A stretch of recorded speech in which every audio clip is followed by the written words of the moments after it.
All right, everybody. I know that you everybody was expecting a live show this evening with Chief Bats.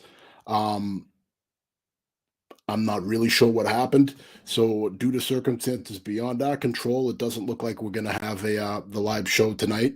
So, I apologize for those of you that made time to uh, be available for this, and you were looking forward to it.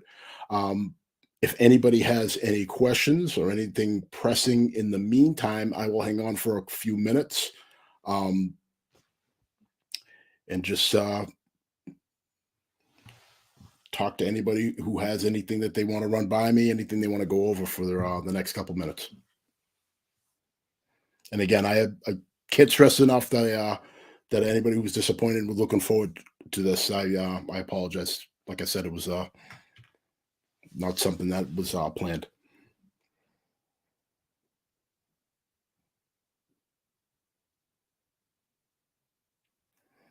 All right, I see a few more people have come in. It does not look like we're going to be able to do our show tonight. And I apologize for that.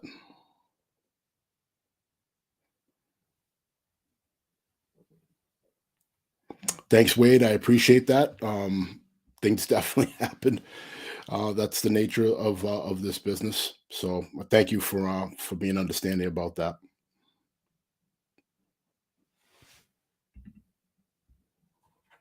Mike, thank you. Appreciate your brother for your support.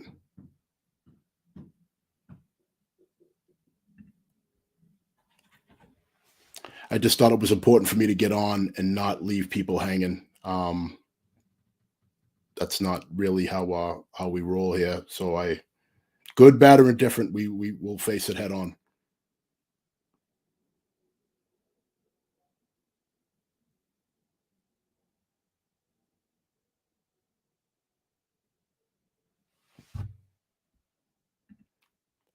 Yeah, definitely, Mike. It's one of those things where again I would never leave you guys hanging. I know that there's a certain contingent of folks that look forward to these conversations that enjoy coming on and interacting with some of the people we have here, maybe even me. You know, people sometimes people interact just so they can make fun of my Boston accent. That's fine too. So all right. All right, so it looks like we have an overhead question here. So Heidi wants to know, for all the officers that are watching, how are you dealing with the death of the Temple University police officer? So if anybody wants to jump in on the chat on that, I would love to hear your thoughts. I can certainly start with mine. Um, I know that Officer Fitzgerald, he comes. My understanding is his father is Chief Fitzgerald, and it is always a difficult decision when you're in this line of work to, do you encourage your children to take up this line of work? I mean, anybody who does this knows how dangerous this is, and knows that how you can go from waving to children and maybe shooting baskets, doing jump rope or something like that, and then an instant later you're in a life and death type situation. So to the family of the Fitzgeralds, I'm sick to my stomach for you. I'm so sorry for your loss, and I just can't imagine what they're dealing with right now. I don't think there's anything in the world that's any more cruel than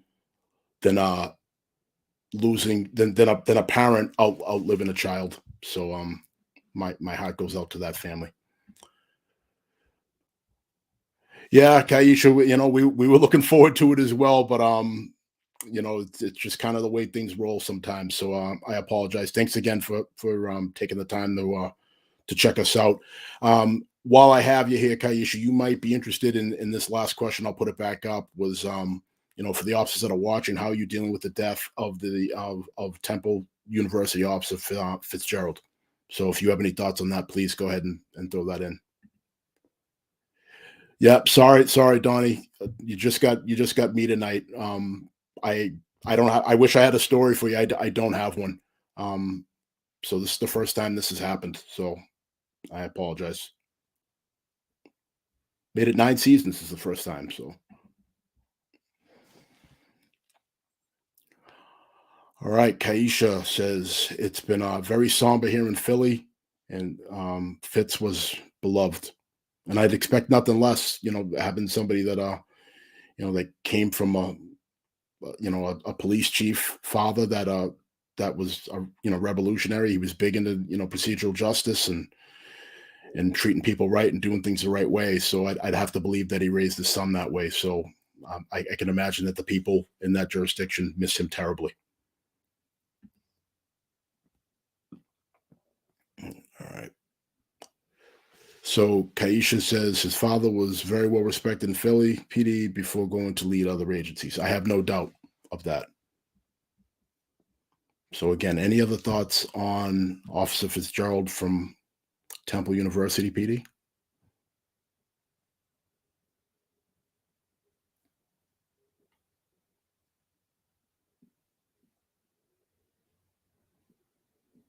All right. So I have one other overhead question from Heidi.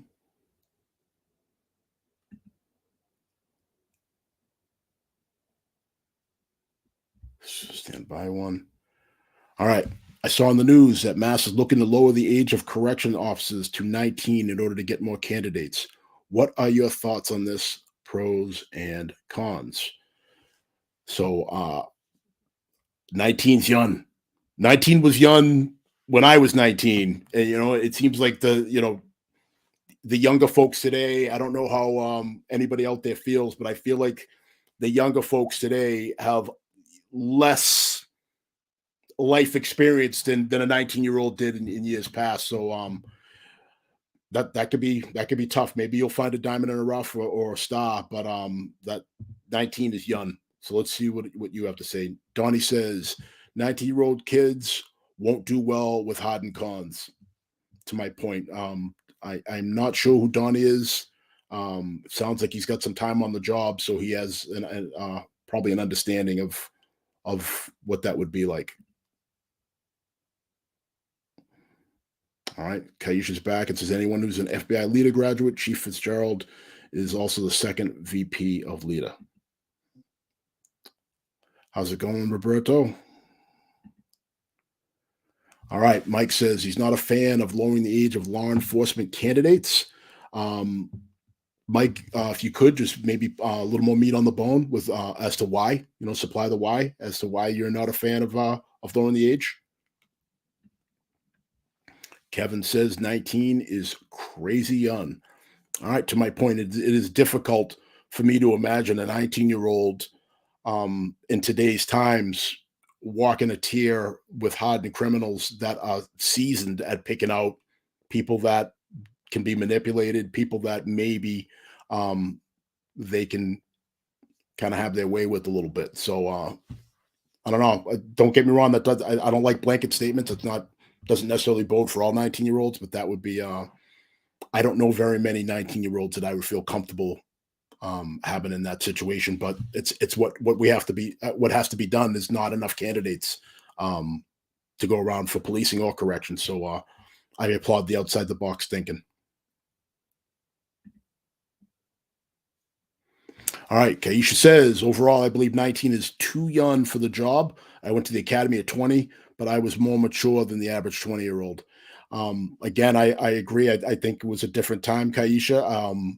Though your picture does not look like you are much older than 25, I'm going to assume by your comment that you are, and you're kind of maybe around my age, where it seems like there's quite a difference between the 19-year-olds today and the 19-year-olds back then. And again, I'm jumping on the sword here. When I was 19, I wouldn't have been mature enough to be in law enforcement, and again, that was a different time.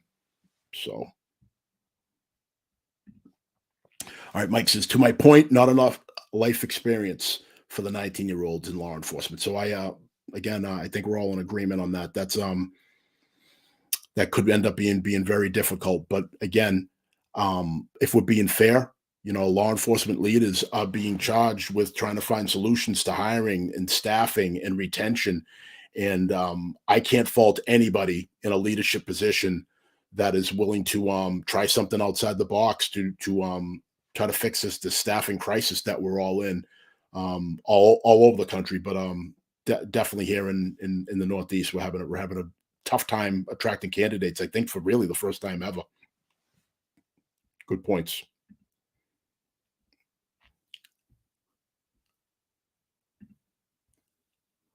Dean, it's Ken. All right, Ken, how you doing? And yes, Gen X were latchkey kids. We could take care of ourselves. Current kids, some, but not many. I agree. I just think it's just a different time altogether, Ken. I think that if we're being 100% fair, I think our generation, maybe even the folks a little older than us, we've kind of done a lot to weaken kids. We are, and again, not everybody, but as a group, we are helicopter parents. Just ask yourself this: when was the last time you just saw a group of kids outside playing without some parent like nearby with some control over what was going on with what those kids were doing? I don't see it very often. I probably see it more than most folks because of where I work in my day job.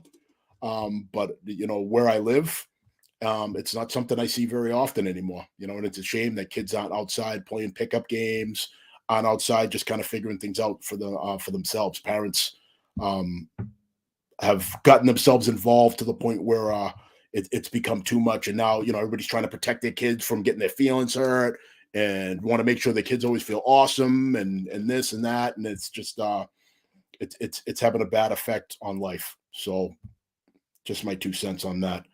All right. Kaisha says, time to recruit in our high schools, create an associate's degree program that incorporates a police science course of study. Upon graduations, you have a 20-ish year old that can then go into 6 to 12 months of hands-on field training. Rethink our police training to recruit a better quality candidate. That's fire.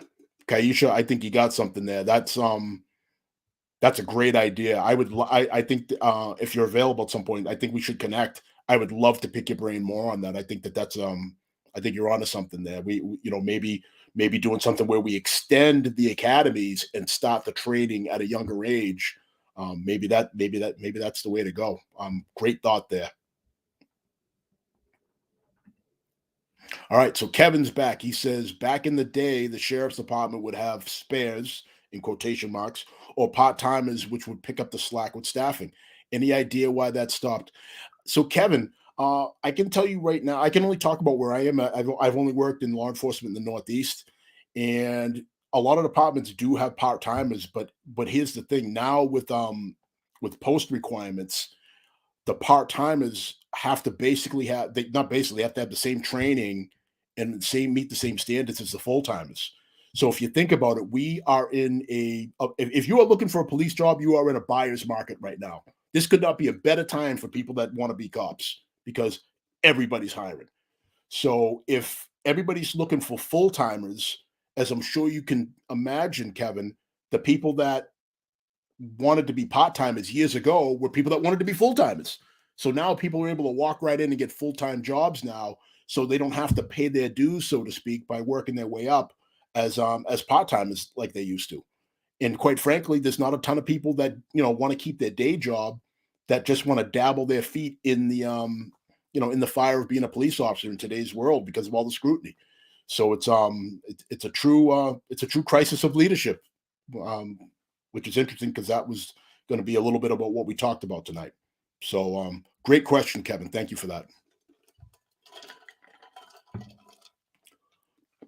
All right. Donnie says, look at what Florida does. It's a whole community college program. Yeah, I think it's time. Um, I'm just going to call you Ken. I think it's time, Ken, for us to start looking and collaborating with different parts of the country. I think one of the biggest problems in law enforcement is we kind of sort of just stay within our region, and we have that saying that I know you know this, Ken, because you and I have laughed about the saying is it's the way it's always been done, or it's the tradition, so we don't go away from the tradition.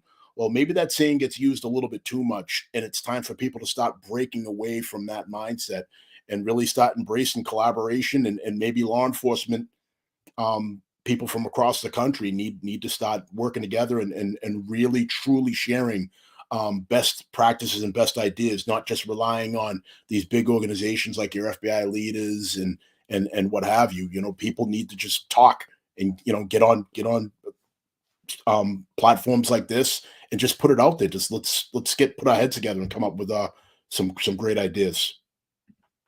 All right, Kaisha, I'll get with you after. Thank you. All right. Patricia Jenkins is great idea, Kaisha. Should listen to her, Kaisha. She's a smart woman. All right, part-time policing is still very popular in Pennsylvania, a state with the most PDEs in all of the country. Part-time officers do still have the same academy requirements and don't have the same protections should they be injured or worse. So, Kaisha, whatever you got going on down there that makes people still want to do that, knowing that they don't have the same protections, keep it up, because I can tell you right now that is not the case up here in the Northeast. Though there are still people that are part-time police officers, the pool is has dwindled down to almost nothing now. It is very, very rare that you find someone that is just a true part-time police officer that's not a full-timer someplace else. So kudos to Pennsylvania if they're still able to make that work.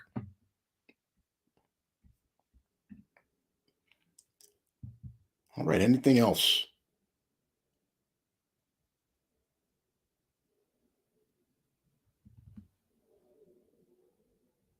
All right. Well, folks, thank you so much for taking a moment to check in. Again, I know you're disappointed, as am I, but this is just the way it goes sometimes.